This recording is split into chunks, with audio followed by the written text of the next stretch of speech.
He finally got another info, and the year before, I think I got here, sometime later, another way, 75 grand, and so he finally got let it. Well, then we're talking the next phase. Let's come back and do more phase. Oh yeah. So we kind of both 4 years. So when we do that next set, 4 years. But he was kind of thinking of, because I talked to him about it at that air show, or before I left town, he's going to do 8 years, 2 or 3 more years.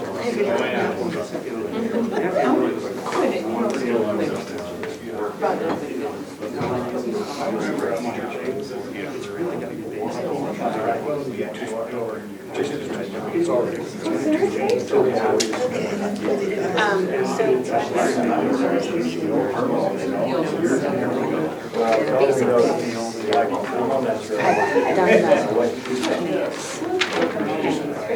I think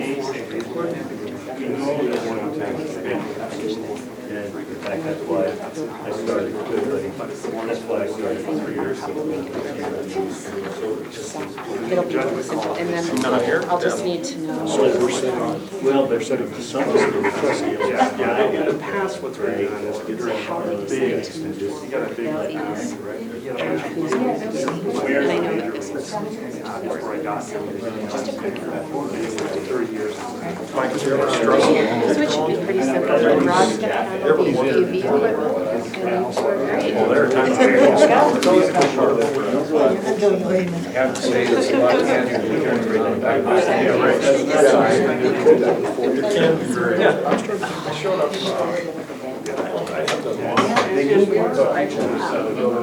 So I haven't come up with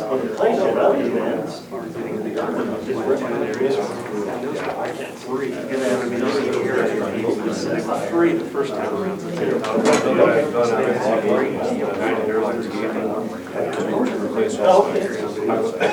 Sure, 6. And so I just oh, and I get thank you. This is case by case.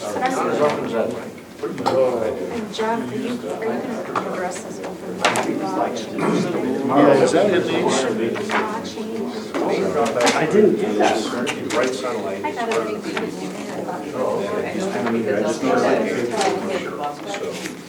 you have to have a little bit of a shaded area in our traffic towards.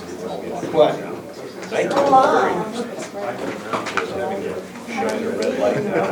Thank you very much.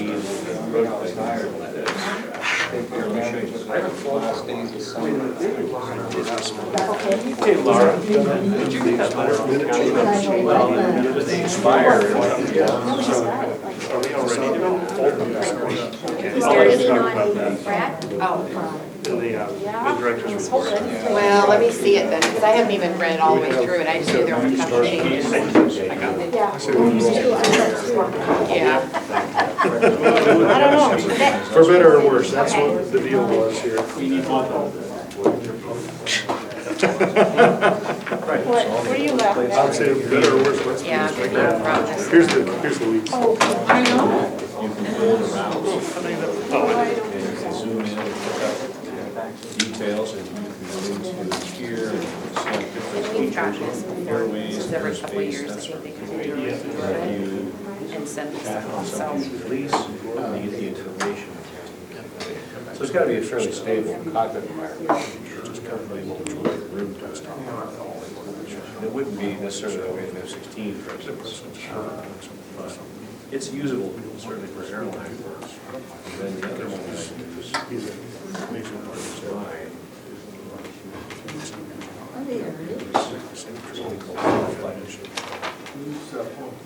Like this way, the one is better. You can build them out on. Thought we had it. Just go ahead and go back okay. and pull up That's good. previous routes. For No, instance. that darn Brad. Crying out loud. Right, not just. We use it for bid triangulation. So he's trying to. What were the two So that's where we things that are. you saw? The minutes have to be submitted after the meeting within, as of July 15th, submitted to the county, To some extent. and executive committee or closed sessions have to have minutes sealed. Yeah, that's different. October. We do send our minutes over. Okay. They haven't posted them, the city posts them, but the county doesn't, maybe they're gonna change that. Okay. But, the one thing, and then the list of the members of the public, we said we would just include our sign-in sheet with it. Okay. I didn't actually read it thoroughly yet, because I thought it was just the current law. I didn't realize it was changes. I just looked at it today. Yeah. So I have to read it all the way through too. And yeah, we haven't had minutes on executive. Right.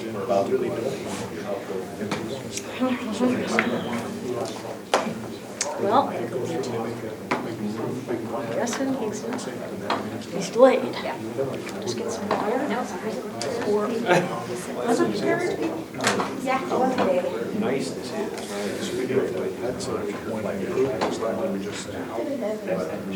All these charts, the entire United States, and it's like. Yeah, no, I agree. And my daughter has. Unfortunately, I don't see him out there, She so. has like that mini. So that's my second. I said I didn't see him. I scanned the lot. But you can have it on two different devices, so she just had to start using the second device. You'll see a lot of airplanes now, they just clear off the section. This is why you get the big bucks. I guess so. For a while. Are we ready? Deb, are you Brian? I was not planning to be, who am I? Oh, Brad. no, I wasn't planning to be, but it looks like I will. No. All right. Oh, Brett's not there. Your name? My name? Yes. In the absence of the chairman, Brad Talcott, I will call the meeting to order. And we do have a quorum of the board present, but let's do a roll call, starting with Commissioner Buck. Present. Commissioner Rooney? Here. Commissioner Hoven is absent. Oops. You need a pen? Nope, got it. Commissioner Gutsa? Here. Commissioner Swenson? Here. Commissioner Evans here. And Commissioner Talcott not present. But we do have a quorum, so the meeting is called to order. Can we please stand for the Pledge of Allegiance? I pledge allegiance to the flag of the United States of America and to the republic for which it stands, one nation, under God, indivisible, with liberty and justice for all.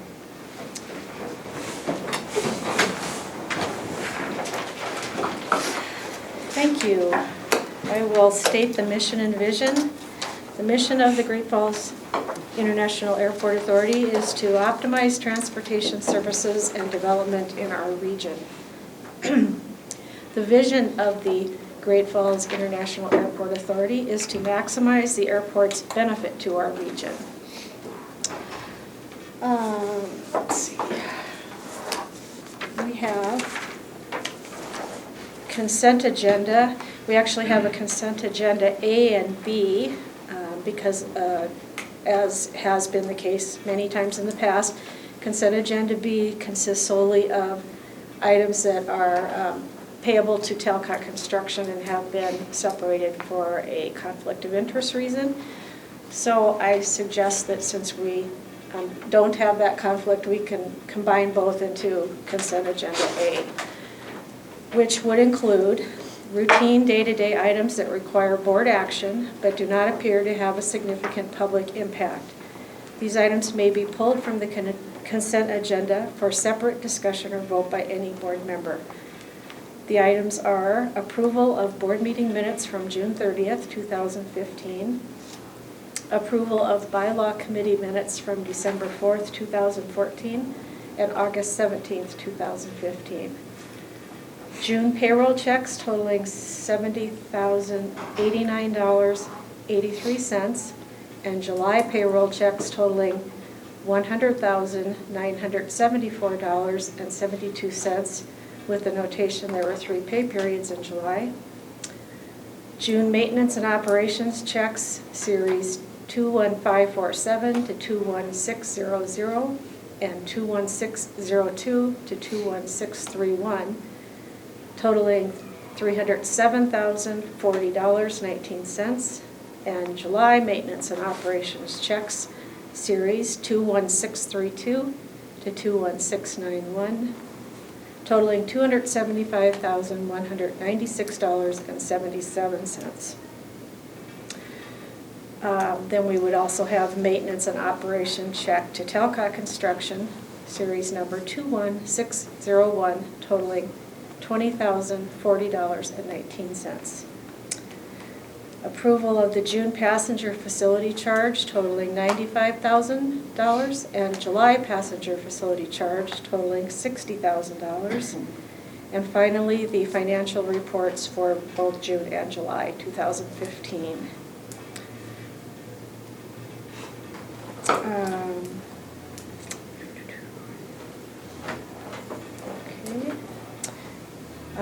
Let's see. So, is there any request to remove an item from the consent agenda as presented? If not, can I hear a motion to approve the consent agenda as presented? Move to approve the consent agenda as listed. Second? I'll second. Any discussion? If not, all in favor of the consent agenda as recited and presented, please say aye. Aye. Opposed, same sign. Consent agenda passes. So now we have the director's report, followed by the capital funding plan. Yes, we're returning to session after the long summer recess. I hope everyone has enjoyed their summer. We've got quite a few things to cover on the director's report, given the long period between meetings. The first is I'll be traveling to see FedEx next week in Memphis at corporate headquarters. Since I've been here just over 5 years, we've yet to go see FedEx at headquarters, the only airline currently here that we haven't gone to see. And so we're going to take a trip out there to see them. The main things that we'll be discussing, the debt on their building that was issued when the building was constructed will repay in just a little over 5 years now. And so as that debt sunsets, the lease also sunsets. That's what we would call leaseback financing. And we will inherit that building from the bondholders at the end of that lease. And so looking ahead at that transaction, we need to begin to think about how we would structure the future lease with FedEx. And so it's a good time to reflect on that relationship that we have right now and discuss how we might look ahead in the future. I know one of our key issues we would like to bring forward to FedEx is we'd like to get out of the business of maintaining that building. Currently, we're on the hook for all major maintenance, everything from air conditioner parts, which we spent about $80,000 on 2 years ago. Some of you may remember that. To the roof system, to changing the ramp lights, we're doing in-house. And so it's a major source of potential variance on our budget when we have those major items. And so we'd like to transition out of that role. We've also asked them what their priorities would be for the new lease. 5 years seems like a long time, but obviously they're making business decisions for their long-term future. We want to be out ahead of that as they're making some consolidation moves in the Dakotas right now. So we think it's a good time to sit down with them and talk about what's working for them here, what's not working for them here, and how we can approach those issues going forward. We'll also be talking with them about de-icing. Rod and I have been, over the last couple of years, working with the city on the de-icing systems we have here. The city has some reservations with the de-icing. Not necessarily FedEx, but with some of our other de-icing things. And so we want to talk to them about the long-term future of de-icing here and how we might change that looking ahead. so we can understand what their operational needs are in terms of de-icing at the gate versus de-icing at a remote pad, what the preferences are, what they like to do. They like to do their own de-icing, so they might be a little more resistant to a remote pad, which is probably the direction we'll be looking to go with the other carriers. So talk to them about that, and then we also have a proposal for them to convert their ramp lighting to LEDs. About $70,000 to convert those, but they use about half the wattage. So FedEx is paying the electric bill right now, so they would save quite a bit by converting those. The reason we're interested in doing it is those high mast lights, which, if you're familiar with that ramp, you can see it from, a million miles away. They're engineered to have so much sway in them that it really beats up the filaments in the bulb. With all that movement, and we're lucky if we can get 2 years out of a bulb up there. Every time we have to change one of those bulbs, we have to use we have to go rent a lift because they're so high, and so we would like to get that LED conversion done because those LEDs don't use a filament and should have a much longer lifespan, which would limit the amount of equipment rental we have and the time we're spending doing it. We just looked at that a couple weeks ago, and we estimated that we're spending about $1,100 a year. Isn't that what we came to? Staff time, equipment rental, and bulbs to replace those. So if we could get out of that, that would be a nice savings for us. So we'll be talking about that also. And then also we'll be approaching them about more flights. You may remember from the weekly reports that over the last year, FedEx has been clearing some Saturday flights from Vancouver through Great Falls because we do have an international gateway here. And that's been a nice bump to our landing fees, about $70,000 in landing fees last year because of that increased activity. And so we'd like to talk to them about other opportunities in the future and how we might be competitive for those. So I think there'll be plenty to talk about. We're anxious to get out there and meet the new representative. We got a new representative about 2 years ago that took over for Terry Karanchenko, who I've known throughout my entire career at FedEx. She was the property representative for every airport I've ever worked at as a consultant or an airport position. So the new person we haven't met yet, it'll be a good chance to begin building a relationship with them. So good trip coming up here next Tuesday. We'll be out there. The other thing I was going to mention, we had a fantastic air show over the summer. Some of you may have read about it, or actually several of you came to it. I think it was really an amazing event. It wasn't the scale of a Blue Angels visit. It was a completely different type of air show. We had the opportunity to bring in some World War II airplanes that were traveling on the Alaska-Siberia route, which of course Great Falls was part of that mission with the 7th Ferry Group. About 8,000 planes transitioned through Great Falls during that effort during World War II on the way to Russia. And so we had the opportunity to get these planes here. We added to it with the P-63, and we also had a Mustang that came in. There was also a DC-3 that the Russians brought in as part of that show. I think it was just a tremendous opportunity. We were fortunate. We had the senior ambassador of the United States here from the Russian Federation. Really a unique opportunity. I think someone had mentioned it might be the first ambassador level visit we've had other than the partnership that was set up through the Air Guard with Kazakhstan, I think it was. And I'd really like to thank General Livingston. He played just an absolutely awesome role in helping us get the protocol right. As you can imagine, diplomatic visits are something that I'm not well versed in my career. And so it was really important that we get that right. We also had on hand about 4 veterans, 3 of them at the opening ceremony, and we wanted to be respectful to them, recognize their service, one of which was actually stationed here at Gore Hill during the war. And then we had a couple of other veterans that were in different missions during the war. And it was just a tremendous opportunity to thank them for their service. The Russian ambassador thanked them for their service, which was really a powerful moment in the opening ceremony. And I thought it was a very respectful and great opportunity for this community to thank its military roots, which in many ways started here in World War II. And so I think it was a great event. We heard tremendous feedback. I mean, I think even continually as I bump into people for the first time over the summer, I've heard so many people that have said, I didn't know that my great uncle was involved with this program. I didn't know my dad was involved with this program.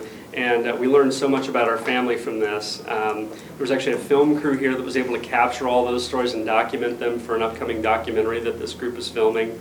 And so a lot of that history was captured, and it was brought new to these families that weren't aware of it. And one story I'll tell just briefly, the P-51 pilot that came in owns Alpine Air. He lives in Helena. And he did this as a favor. He was coming up for the football game that weekend, and so instead of driving up, he flew up. And he happened to bump into a fellow that said he was in the first guard class that came through, that was set up here at Gore Hill. He asked him if he knew his dad, who was also in the first Gore class, or first Gore Hill man group here, and he did. Turned out they were old buddies, and so they went over to the beer garden, and he said he sat around for a half hour and learned about his dad as a young airman, which I think was just an incredible opportunity. He actually called me the Monday after to thank me for inviting him. And so I think that was just an amazing opportunity. Lots of great opportunities like that. So really like to thank General Livingston. He did a great job of helping us out. Even at the last minute when we needed an extra color guard person, he was there helping us to make that happen just minutes before the ceremony. So great debt we owe him for helping us pull this together. And I think it was really a terrific event for the community. One business development note that comes out of that, one of the people that was at the event that was part of the event, I had been talking to before the event about some frustrations with their current aircraft home. And so I think this person's going to be here for our September meeting. They're interested in potentially bringing their airplane out, setting up a foundation for an air museum here in town, and also bringing their small business here. This person does network and communications type work, which I think would be extremely valuable in our town. And so at last I talked to him, he's planning to come out in September for the board meeting. We're going to set him up with some appointments with the GFDA and the chamber so that he can get a pulse on the business culture here in town. But I think that would be a great opportunity for us to bring a business here to town, and also a very interesting piece of our history brought back to town with this foundation that could eventually result in an air museum. So something we're kind of excited about, and hopefully that'll come to fruition. So other thing I was going to note, in past weekly reports, I think we've talked about in this meeting, we have now fully estimated the amount of past billing that Northwest Energy overbilled us for those unmetered poles. You may remember years ago, it looks like many of our streetlights were unmetered. That's a common occurrence, particularly for rural properties. In 2003, a program was done around the airport that resulted in a refeeding of a number of the poles. And those look like they were fed through our terminal meter at that point. So we're fairly confident that that's when the unmetered poles should have been taken off our billing. We discovered the unmetered poles late last year, and the billing has since stopped on that, but we have this gap of about 12 years of billings. We estimate the total billing for that's about $125,000 that they owe us. So even today, we presented Northwest Energy with an offer to convert all of our parking lot lights, our roadway lights, and our ramp lighting on the terminal over to LED lighting. The total cost on the proposal for that from Cascade Electric is $185,000. The difference being interest. This is about 4% interest would be $185,000. So there's some interest built in there too, which is common when there's a back billing situation for utilities. So we've asked them to fund that in exchange for these back billings. As I expressed previously, getting a payment of cash is somewhat problematic for our rates and charges because it just becomes revenue, which then we credit back through the rate system. I think we're better advised to invest in this LED lighting program. We've looked at the voltages, and the voltage on the new lights would be about 60% of the current voltage with the same net effect on lighting.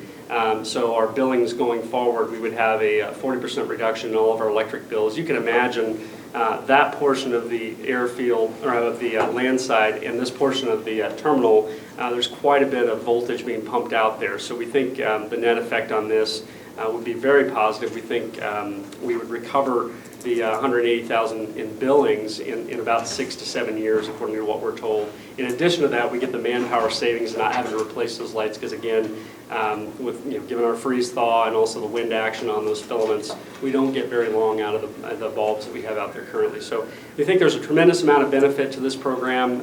If Northwest Energy is interested in pursuing this, we'll be coming back to the board in future meetings for approval for that. But I think there's a lot of value created. Because we're a non-taxable entity, we've told them they can have the energy credits and the rebates there to offset that cash cost that they've got to outlay to get this program in. So I think there's great mutual benefit there to fix this situation and end up with a less expensive electric bill going forward. So did want to report on that.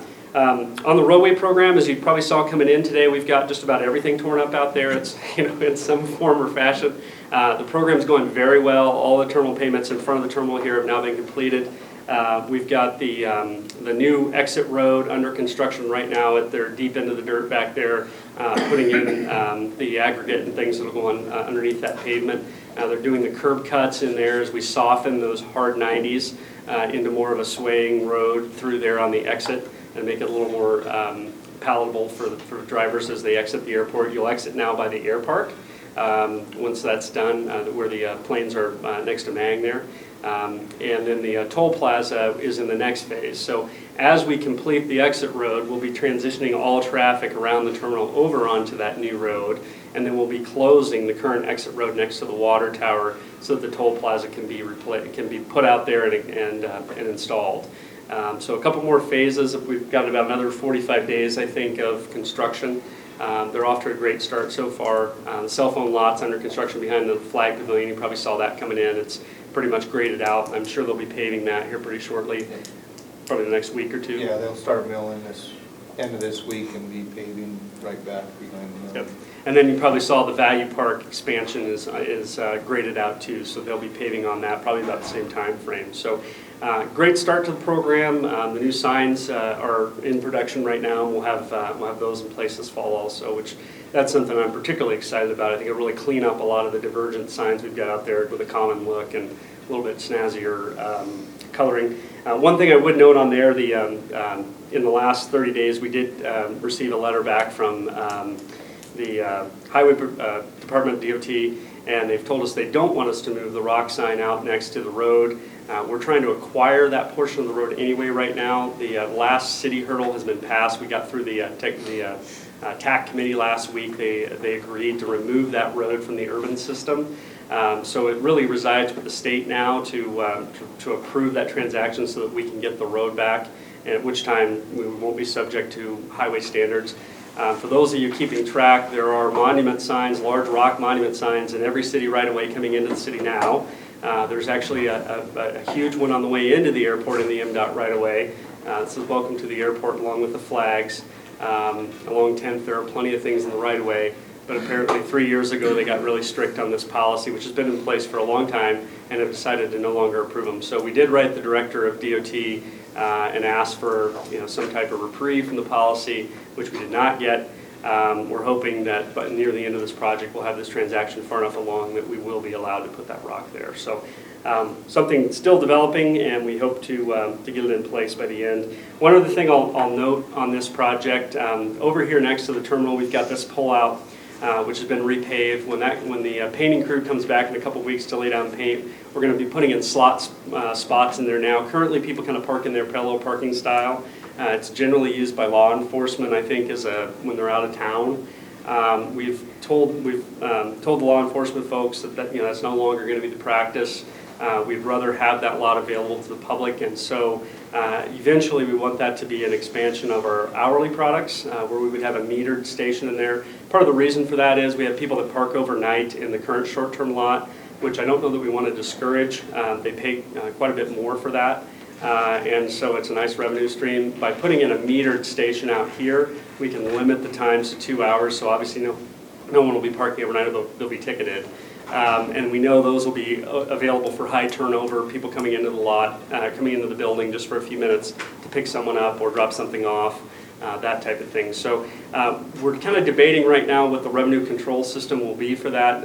Republic has found a machine, a solar-powered machine like they use downtown. Those are about $11,000, which seemed like a lot of money at first, but the more I think of it, we'll have about a dozen stalls down there. So that puts our total stall, $1 per stall, and with new pavement and everything at about $1,000, which is fairly inexpensive to get an expansion of the short-term lot. Typically, if we went and built more spots over there, we pay easily $1,500, maybe $2,500 to build more stalls in that area. So it might be a cost-effective way. I'm still hoping a used machine might pop up that we could get. There was one a few months ago that we weren't quite fast enough to get that was about half that. So we're looking and hoping a used machine will come up. They're keeping tabs on that for us. But as we get closer to the end of this project, we may come back to the board and say we do recommend bringing that $11,000 piece of equipment in and giving us those 12 extra stalls, because I think there is value to that. And I think it'll be a nice product for folks coming up to the airport, particularly during the holidays. The other thing I'll mention is on Thursday, just 2 days away, Alaska starts their new schedule here at the airport, and that will no longer connect through Helena. That opens up about 20,000 seats per year for us, which is a big expansion. We're really excited about that. I passed around the most recent pricing list. That's this sheet here. As you can see, the pricing is just outstanding. There are dozens of cities at $400 or less, some really great destinations on there. So it's a fantastic time to fly in and out of Great Falls. A lot of that's due to the expansion of Alaska, particularly the West Coast. Is going to be a lot cheaper, we think, for the foreseeable future as that transition to the new schedule takes place. So something we're very excited about. We think this is a tremendous benefit to the community. As you recall from previous press releases, we currently have the last 2 years, in fact, the cheapest average airfare in the state. Something we expect to continue for the next couple of years as these airfares continue to be very competitive. Right now, our average airfare is just below 1993 levels, so we've really taken it back quite a bit, and we are now in the lower half of airports in the country in terms of average airfare. So, it's an exciting advancement in our ability to market the airport. So, in celebration of that, we're launching a new Canadian campaign. Ads will start next week. Up there, it's a combined campaign. We've got newspaper, billboard, and we also have some Facebook up there too that we're going to be buying, and some Google ads. So we're going to get the word out up there. I talked to Allegiant just yesterday, and they're telling us of the Montana airports that our Canadian import side of the business is not nearly as down. Many of the other destinations are seeing pretty dramatic declines in the Canadian side of the equation, but not us. So we think the campaign we did in the spring continues to have residual effect. We're going to boost that this fall and continue to market up there. We also have the Tribune's getting me pricing right now. We have a Facebook campaign already programmed for Great Falls. We plan to add some newspaper to that also in the next couple of weeks. So really good stuff to talk about when it comes to airfares right now. So pretty exciting development. Next thing I'll mention is the board received last week the demand chapter of our master plan. It's this very thick document. This is the demand capacity analysis. So what this does, the forecast chapter we sent this spring, this takes the forecast chapter and tells you roughly what the facilities required to meet that forecast are. So this is the translation between demand and what facilities need to meet demand, and then the next chapter is how those facilities are arranged and organized in order to present the best alternatives for the airport. And so if the board's interested in providing comments on this, I still haven't gotten all the way through it. I'm going to be on a plane here shortly, so I plan to get through that here in the next couple of days and get these comments back to the consultant. There is time to submit comments. And then the September board meeting, we'll have our planning team will be back here in Great Falls on Tuesday morning before the board meeting. We're having a user group meeting with almost all the tenants have been invited to come up and look at the alternatives that are being proposed to meet each one of these demand situations and provide comment on those. We've also got a public workshop the night prior, so Monday night, and the board's welcome to attend. That'll be here at the airport. We're going to invite the public to come up and see some of these alternatives if anyone's interested. I don't expect a lot of turnout for that, but I think it is a good opportunity for people that have an interest in the airport to come and see what the future may hold and provide input on it. So that'll be the next board meeting. We'll have the consultants in town. They'll be presenting alternatives, and we'll begin the process of selecting the preferred alternatives that we want to piece together in the plan to give you that mosaic of the airport in the future 20 years out. So that's kind of the steps in there. Can I ask just a general question, absolutely. John? And I apologize, I just told him 5 minutes in front of the meeting I wanted to talk about this for a minute. But, looking through there, when you've got the flights, the type of planes, the seats, the percentage of people picking up baggage versus carrying it on.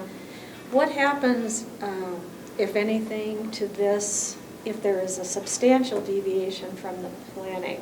Mhm. I mean, you're talking however many years that is out, 20 years. Yeah. Yeah, so I mean, if one thing, it seems like if one or two Yeah. key things The are. whole system breaks down. Yeah, so then what happens? Well, and so the FAA right now is in a period of conservatism, I guess is the best way to put it. It used to be the system grew at 3.2%. The employments grew every year nationally at 3.2%, so your forecast showed that. Now, the FAA has really tamped down on the approved forecast what you can get in there. So our demand is somewhat less than that. What happens is, if a master plan is done well, the years are irrelevant. What you're looking at is the growth number. So if we go from 200,000 employments today to 400,000, the year is irrelevant. You would still do the same thing. So you've got in here a fairly robust growth alternative. When you see the preferred alternatives, you'll see the terminal adding gates and a bigger baggage claim and that type of thing. It could be that instead of 20 years as projected in the plan, you get there in 10. And so everything just slides forward based on that lever of how many employments you're trying to reach with that facility. So the best way to do a master plan, I always tell people, ignore the years. What you're looking at is growth phases. So when you have at 400,000 employment airport, you're going to need this many facilities. And just think about that as a place and time as you begin to grow towards it. At some point, you've got to pull the trigger and say, we're going to get there sooner. We need to get this done. And you saw that here when I first got here. We had the terminal, which worked fairly well for what we had. But the checkpoint was at max capacity. And we knew if we grew any further, we had to replace the checkpoint. So now we have a checkpoint that can add an additional lane. So the checkpoint in the alternatives may not even ever need to be expanded because we've planned that into the growth horizon. So that's a good example. We don't know what year it'll happen. We know at what activity level it needs to be done, and we'll grow along there. So, and then on top of that, about 7 or 8 years from now, the FAA will be looking at us to update this master plan. So, at that point, you'll get another shot at, where are you in the growth cycle? Where do we think we'll be in 20 years? And as long as you plan, as long as your planning alternative shows enough growth out there, you've given yourself enough leash to plan for those facilities in the next 7 or 8 years. You should have plenty of facility plans in the queue to meet that demand over the next 7, 8 years. Okay. Does that answer? Can I interject something here too? Absolutely. I was so discombobulated by the failure of the chair to appear that I forgot to welcome the public to the meeting. Lost my manners. And as always, if you have comments or questions, please come up to the microphone and introduce yourself with your name and address, and you're free to speak then. So I apologize for that. Okay, carry on. All right, a couple more things here. Oh yes, the Mang hangars, we talked about during the June meeting. There's been some delays to the Mang hangar. There's a line of sight issue out there. In our most recent discussions with the FAA and the Guard, it looks as though they've got an alternative to lower the roof that's going to work. Right now the target is to lower the roof enough to see the edge line of taxiway A. There's not, I would, Rod, jump in here. There's not exact guidance on what has to be seen and from where in the FAA criteria in the design standards. It doesn't say explicitly that you have to see the edge stripe or you have to see the safety area, which adds more space outside the edge stripe in the grass. It's not that detailed, and it also doesn't say from what height in the tower you have to see that from. Is that a seated height? Is that a standing height? And so, we're kind of down in the weeds at this point, trying to find the alternative that works for everybody. And there's quite a bit of basic math and things involved in presenting these alternatives to show what we're going to see. And so that's kind of where we are. Is I think we're going to get there, and it's going to work for everyone. But they're still doing the final machinations on what the Guard is going to propose, and then the FAA will have to run that through their process. One of the things that's popped up in this last week is that there is a design standard for airports, and again, that standard is not exact. And so the FAA is asking that we do a modification to standard on this because we don't have what they see as the standard visibility. We've resisted that some, and we've asked for them to document exactly what modification to standard there is because we're not sure that's the right vehicle. And one of the reasons many airports, and on yesterday's call, their thought was, well, any area that is under the tower's control has to be visible. And I pointed out to them at SeaTac, for example, in the alleyways around the satellites, the airplanes can't be seen unless they're of a certain height. So, there is no mod to standard at SeaTac to allow for that. So I don't want to create a precedent here, that would constrain us or other airports that a line of sight is a modification to standard. I think that's a dangerous precedent. At our airfield, there are probably other examples where the safety area isn't visible, and maybe even potentially taxi lanes in other areas that are under tower control may not be fully visible. And so that was my question yesterday. Is so the concern I've got is we're going to have to go out and, if you're telling me this needs a mod to standard, then we're going to have to document a bunch more mods to standard. Everyone's going to have to document a bunch more mods to standard. And the real kicker in this is they're reviewed every 5 to 10 years to see if that mod to standard is still allowable. And so it leaves the FAA an open door to pull the rug out at some point in the future. And that's the one that really concerns me. And a great example is our runway 7, which at one point was probably a mod to standard, wasn't it, Rod? I think so. Yeah, and now the FAA has determined that's not acceptable, and so we have to detach it from runway 321. So, these mod to standards are documented. It's not the way you would build it if you're building it from scratch. And then when an incident happens somewhere else or elsewhere in the world, the FAA reevaluates that practice and decides it's not acceptable, then we end up with the bill to fix it. And so that's my concern is I'm not sure I want to go down the road of mod to standard. So we've pushed back on that and said we're not sure that's the right tool. We think there are operational ways to deal with that. For example, I offered yesterday that if we're mowing grass in that area, the safety area, next to the taxiway, that we would park a vehicle on the taxiway where it's visible. So the tower does have a visual cue that there's someone working in that area. That's a good operational mitigation. And I think that could be done through an MOU with the tower rather than a mod to standard. So this is a good example of the parliamentary games that are played with regulations between us and the FAA to try and find the right tool to fit this situation and make sure it's not overly restrictive and it's not something that's going to in the future cause an issue. So we're very much in the midst of that discussion, and we'll keep you updated as more develops. Then the last thing I was going to note, and thank you, Commissioner Evans, for bringing this up, but the county did send us some new meeting minute guidelines, which I'll let Laura talk about a little bit vis-a-vis what we're already doing. Yeah, and they send this out every couple of years. We get an update just to make sure that we're following the proper procedure with our meetings. So most of it is pretty standard and stuff that we're already doing. They talk about public notice 48 hours in advance, public comment, making sure that the public is able to speak. We got that covered. We did.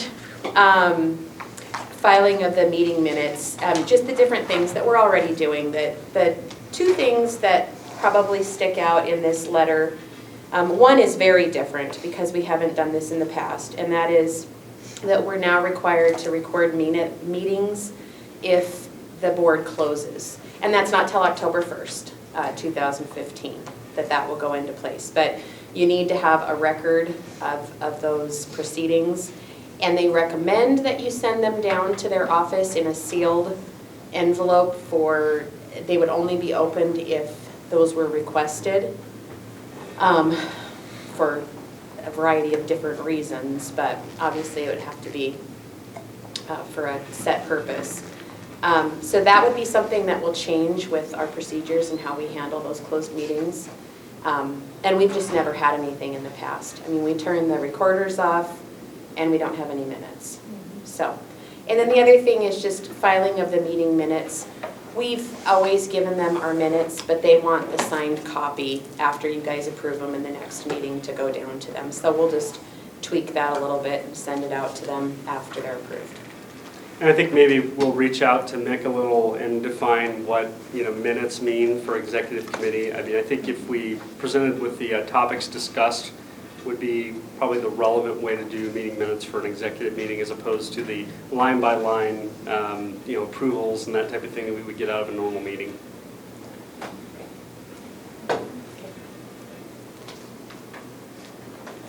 And that's all I have on the director's report. That's it? What the heck have you been doing the last 2 months? I know. And the capital funding plan? Yes, capital funding plan, we have nothing new to present at this point on the capital funding plan. We're kind of off cycle on that. We'll begin building up the capital plan this fall for next year. We'll talk a little bit about that in the engineering committee selections that is in the working session. Okay. Any questions so far? I guess the chair is going to relinquish his role here for a little longer. I'm going to have to check Robert's rules on this. I'm not sure. I do just have one question about your exhibit here, John, about the fairs.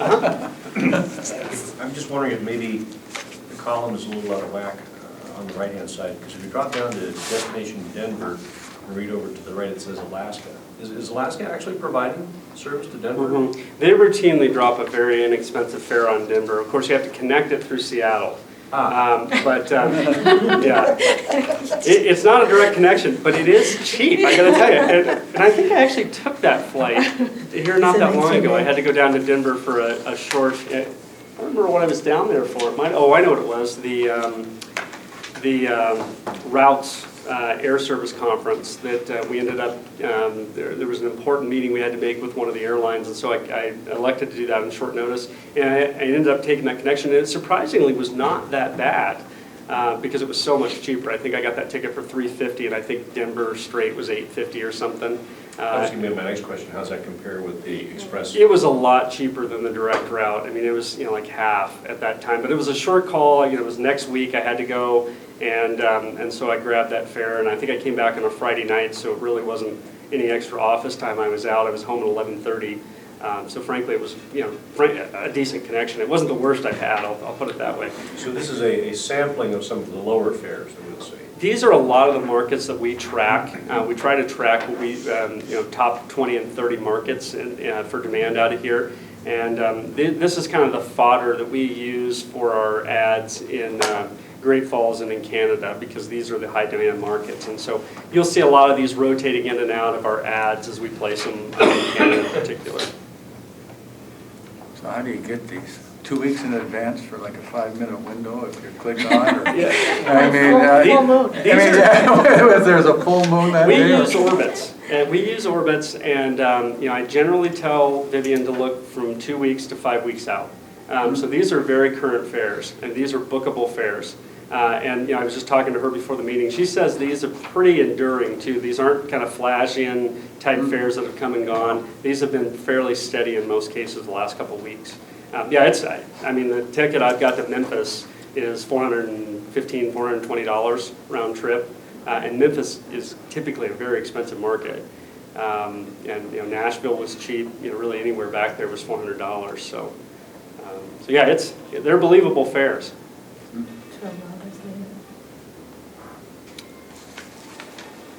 Good question. Okay, next on the agenda is the long-awaited bylaw recommendation. Long-suffering bylaw committee. Been under discussion so long that we had to reacquaint ourselves. Yes, and the one thing, not much changed. The board saw this not that long ago.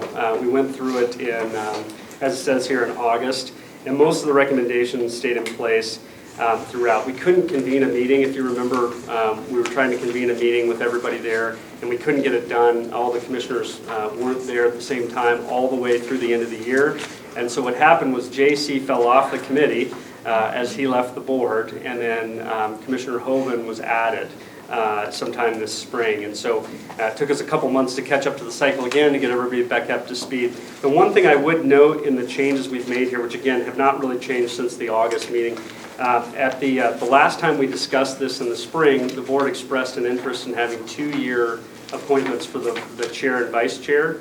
The committee in this last meeting rolled it back to 1 year. They just felt it was creating a little too much confusion given the odd terms of the board being a 3-year cycle. And so the committee's preference was to go back to a 1-year term, which was the original language, and matched my initial recommendation from going through the bylaws. So that is the one difference that you see in what's presented here is a change back to a 1-year term for the chair. And the ad for the vice chair. Yes. Yes, We added one thing we did add for the vice chair, you're right, is the under the responsibilities here in, let me find that section header, 2.6.4, the vice chair is now responsible for leading the process of completing the airport director's annual review. And so that's a new responsibility for the vice chair. In large, what you see through here is a lot of purging of older material that either didn't have much of a function or was repetitive with other sections. That's probably the majority of the changes. We took out quite a bit of the extra verbiage that was in here.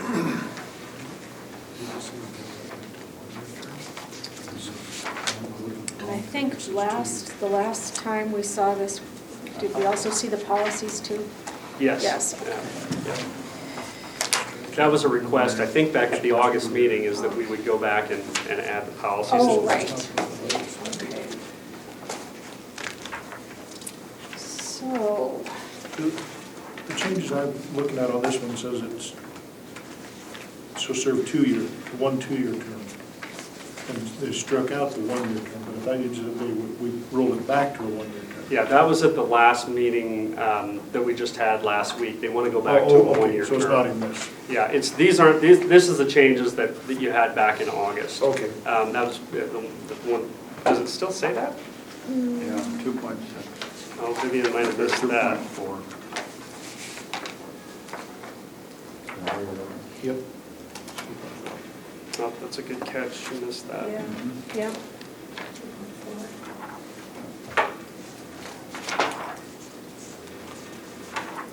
Yeah, she caught the annual review. She missed that one. So the preference of the committee was to go back to the 1-year term, so we would need to make that change to the document.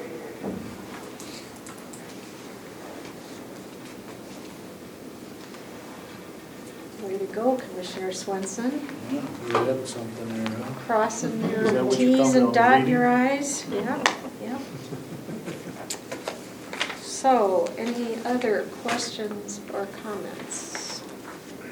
Because this will require action, right? Yes, it Did we does. miss something? No, I'm just looking at this one, yeah. I want to change the text I missed.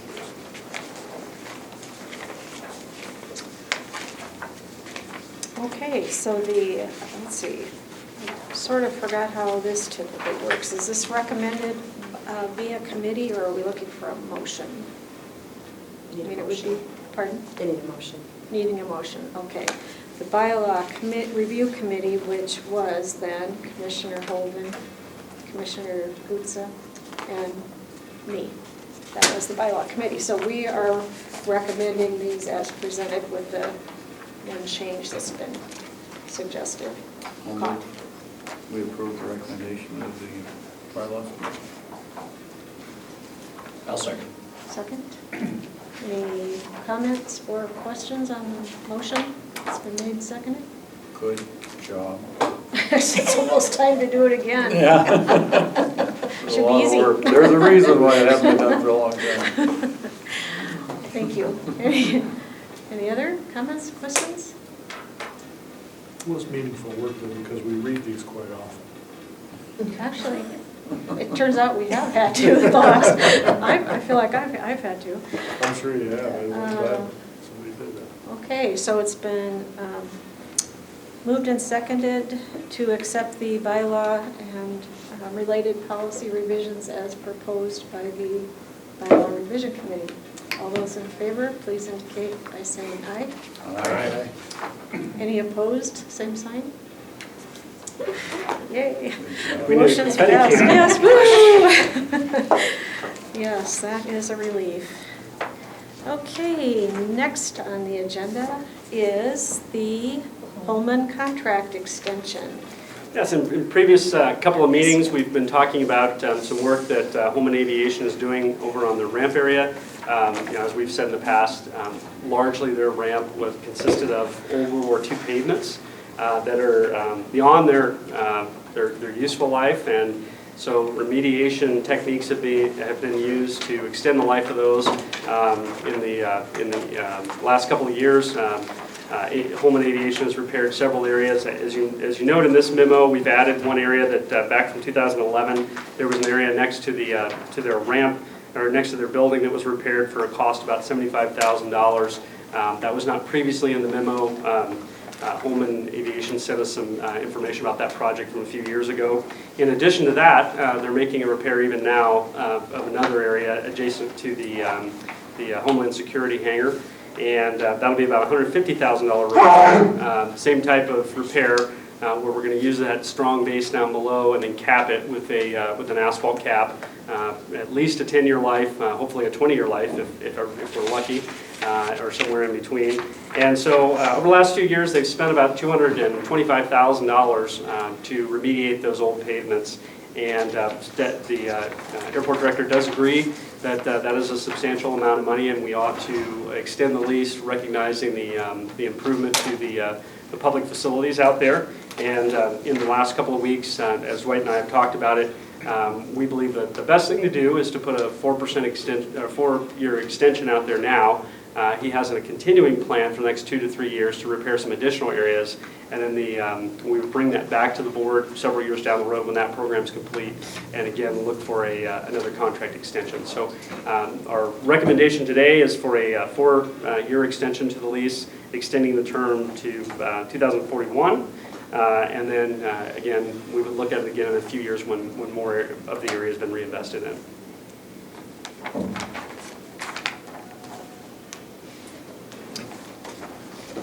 Okay, I think that summarizes the last meeting and the subsequent events.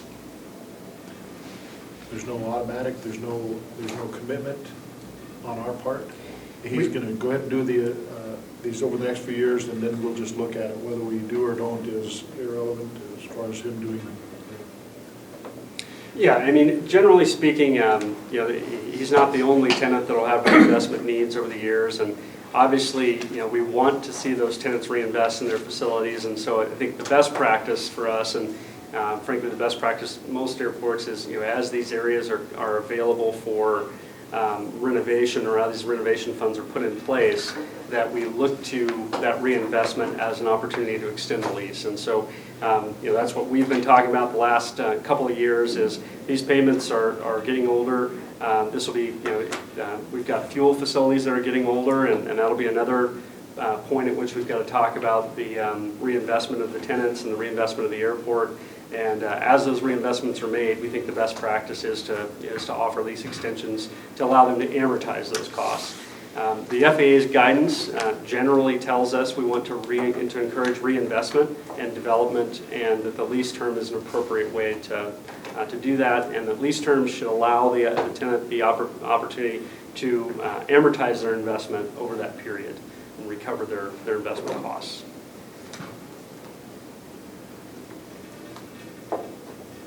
I think it's a good practice, but I don't think it's a good policy to have it stated that, or assumed. Holman is part of the airport, and I assume the only way that would ever not be is if you decided, not if the airport decided.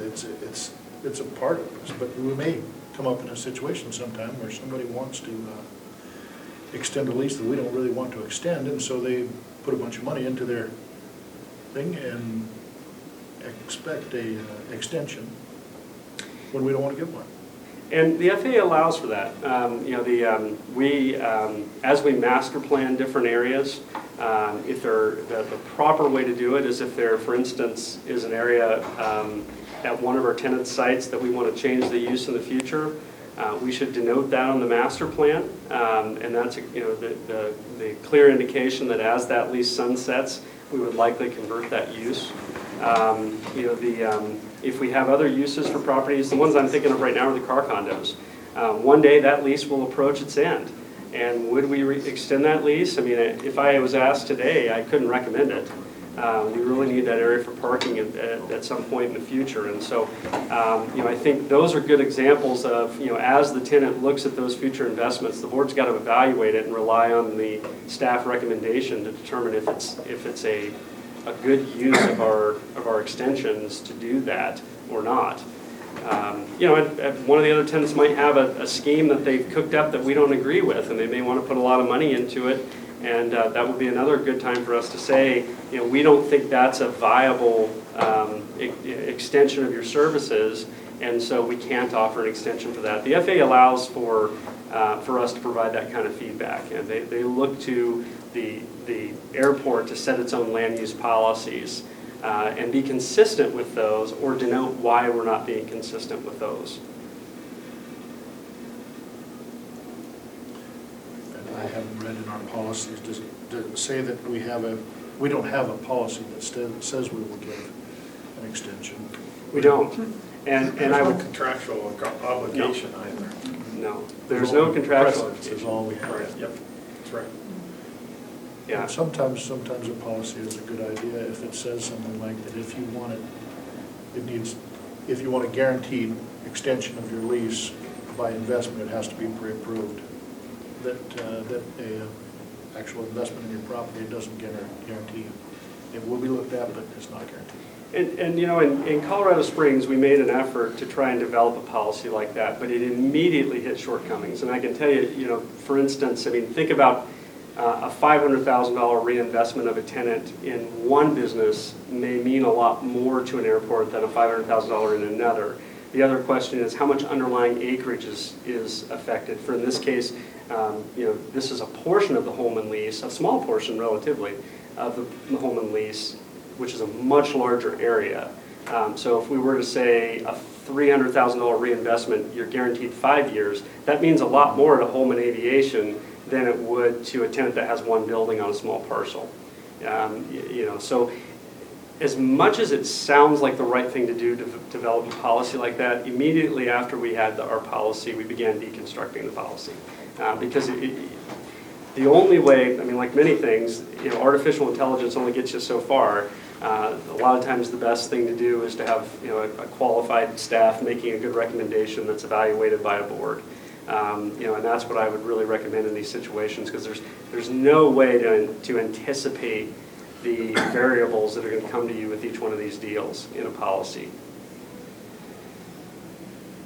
Bottom line, there's some inherent risk in leasing property. Absolutely.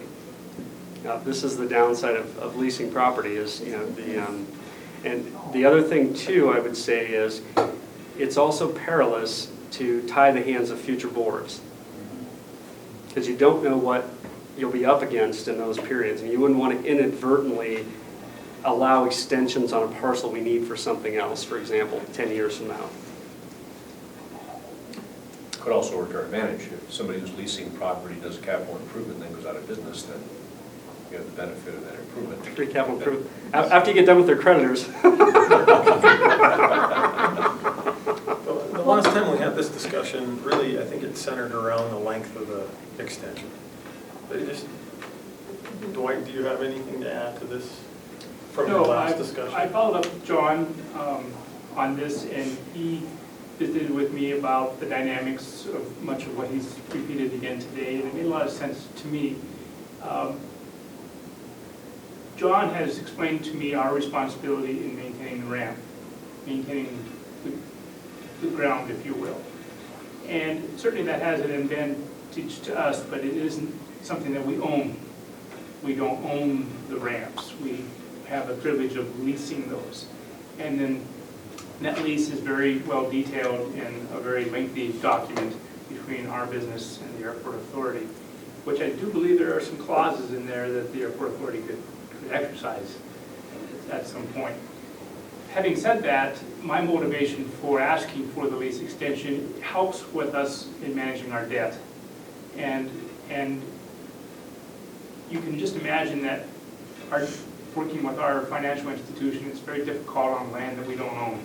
And we have substantial investments on buildings and so forth with land that we don't own. It just puts a whole different dynamic into it. So what brings value back to me is the length of the lease that we have. And then that brings the financial institution some comfort level to the risk that they're taking with us in running our business, that we have some longevity. So it just kind of goes around in a circle in that way.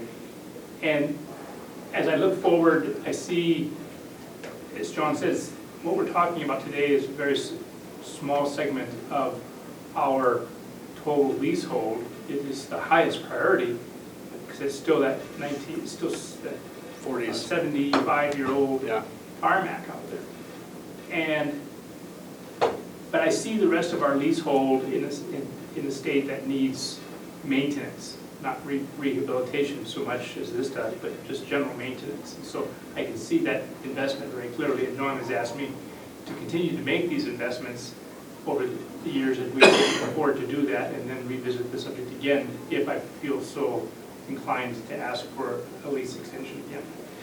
So one of the issues that you have with pavements, particularly ramp pavements in the FAA system, if it's a public use ramp, we can hold that ramp. The airport can retain that ramp, and we can use our full arsenal of funding tools, PFCs and AIP grants, even local funds.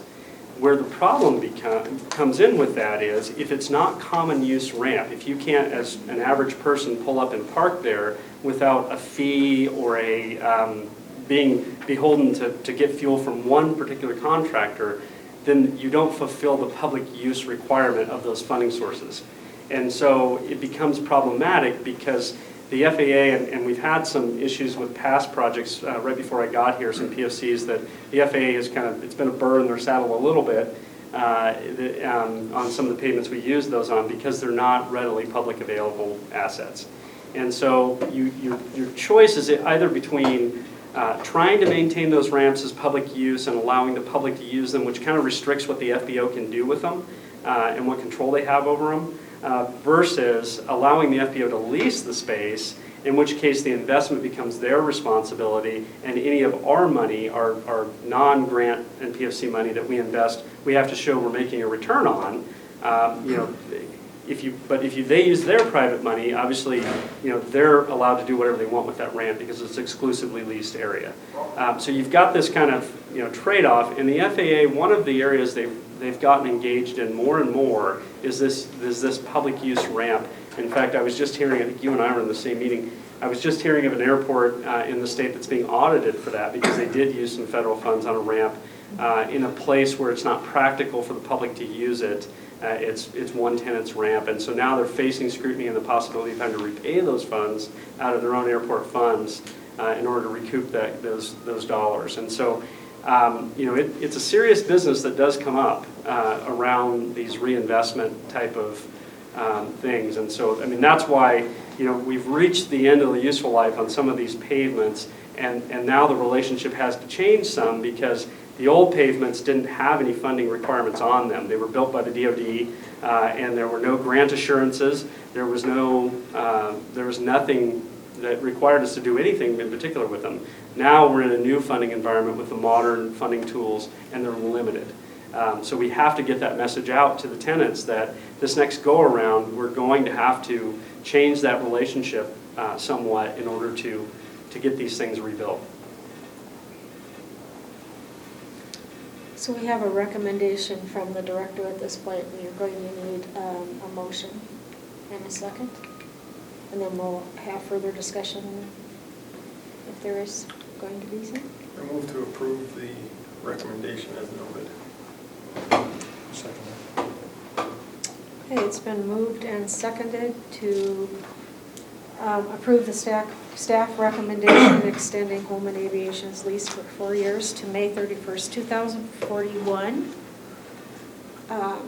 And thank you for inviting Dwight to speak. I was going to ask him if he wanted to address us before we took the vote. Is there any additional comment or question? Just a question for clarification. Yes. That just moves the date that the current terms apply. Right. into the future. Yep.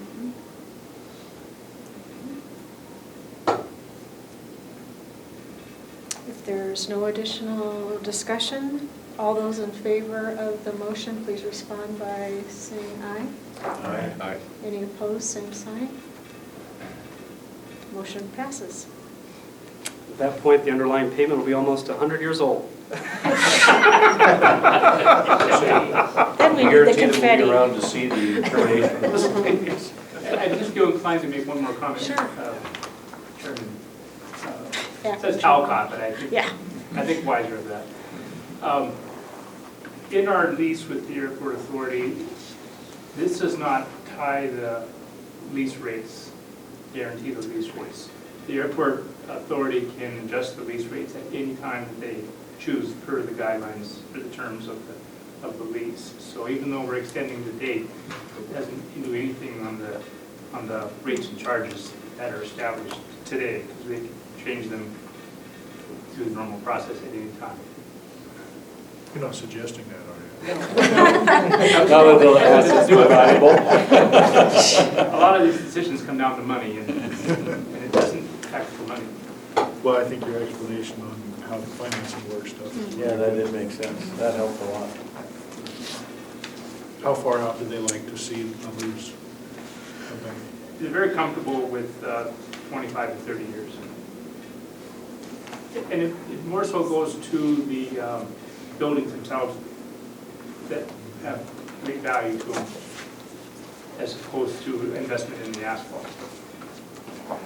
But it's about the same. Well, thank you. I think I speak for all of us when I say we're very happy you're going to be here 4 more years, at least. Now, let's see here. I want to do this right, so I'm imagining we need to stay in order, right? I mean, we have to stay in the order of the agenda. The next agenda item actually is the director's annual review. And as has been the case in the last few years at least, we are electing to close the meeting unless John, the point of the meeting, objects to that. I believe that's how the open meeting law works. Prefer it to be closed. John's the only one who can state that he doesn't want it to be closed. Otherwise, our intent is to go into a closed meeting now, which I anticipate might take 30 minutes perhaps. Part of it with John and part of it without him. Anyone want to? Meeting's closed. Pardon? That's not closing the meeting. I'm sorry? You're closing the meeting to the public count. Right, but I'm saying 30 minutes. Do you think that's adequate? I think it's accurate. Okay, so I know some of you may want to come back for, yeah, the comments at the end or the work session items. So I would say probably we would be reconvening that around 2:45 and then probably a short break, little personal needs break. So that's, go outside and inhale some fresh Montana air.